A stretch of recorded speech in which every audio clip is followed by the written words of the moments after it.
I think a combination of nice weather, kind of chill work schedules, and I don't know, motivation has got me making videos a lot again.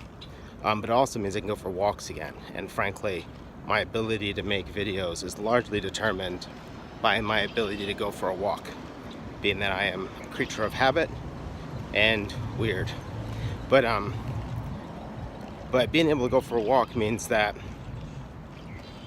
it basically frees up a bunch of time. So what's going to end up happening is I'm gonna, well, actually I already did, walk to Starbucks, sometimes make a video on the way there, use their Wi-Fi to do a bunch of work, and then potentially do another video on the way back, or stop and work on music on a bench by the Mississippi.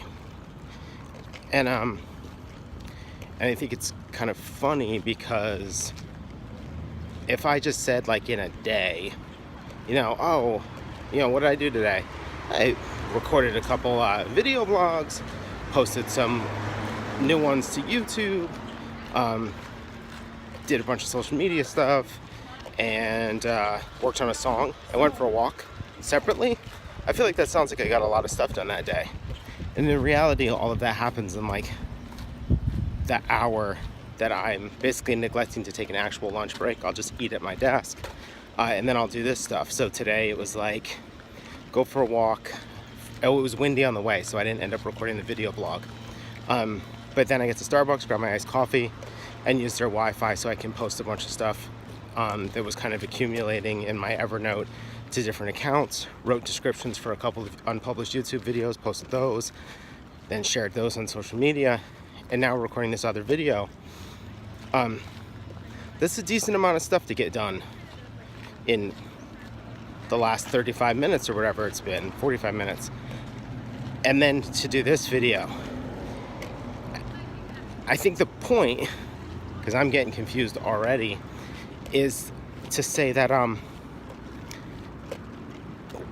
you can get a lot done when you start to work with reality and you adjust the activities to fit within that. So,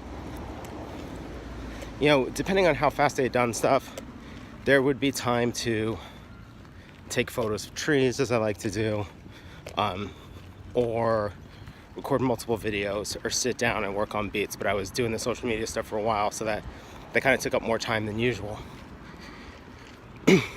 The point is that I have a bunch of activities that I can do that I like doing and that I find gratifying, and I can fit them within this little tiny pocket of time, because I use the time that's actually available to me rather than some fantasy of time I won't have later.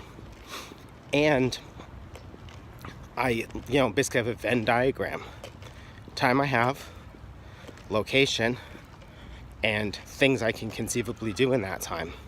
So I'd be a lot less productive if I had this hour of time, but I'm still at work and I decide to be a painter.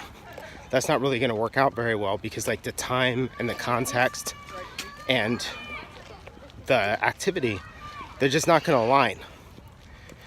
But photography, I could do really easily. I could even be more serious about it. You know what I mean? I could grab another proper camera and start shooting. I could find random people on the street and shoot their portraits. I could become Mr. Street Photographer, whatever it is. Could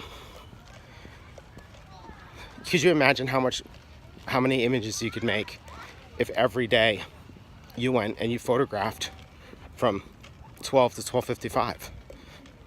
Surely in there you'd make some good stuff. So, and you'd be super productive. Like, after a week, people would be pretty impressed with your output. After 6 months, people would be blown away by your output, not realizing that it's these little tiny chunks of time that you have available to you. And I think that's like, stuff falling on me. That's one of the biggest things in all the stuff I'm talking about, is just about, like, if you work with reality, you work with your own interests, and then you manipulate all these factors to work together, you can get a ton of stuff done without having to go into some crazy reinvention of your entire life and your schedule. And then as you make a habit out of that, it's gonna have that effect anyway. You're gonna end up adjusting your schedule and trying to figure out how to do more stuff. You know, like, it's difficult for me to get out, or it's not a priority for me to get out after work. Like, I either teach or I do stuff, family stuff. So having a walk is kind of like an integral thing, and it's weird because it's like if I was trying to, like, I'm gonna start going for walks, and if I was to try to integrate that into my life outside of work, it'd be really difficult. But I already have like a chunk of time that's allotted for an activity. I just move activities around, and suddenly, like, you could go for an hour-long walk every day. So things to think about.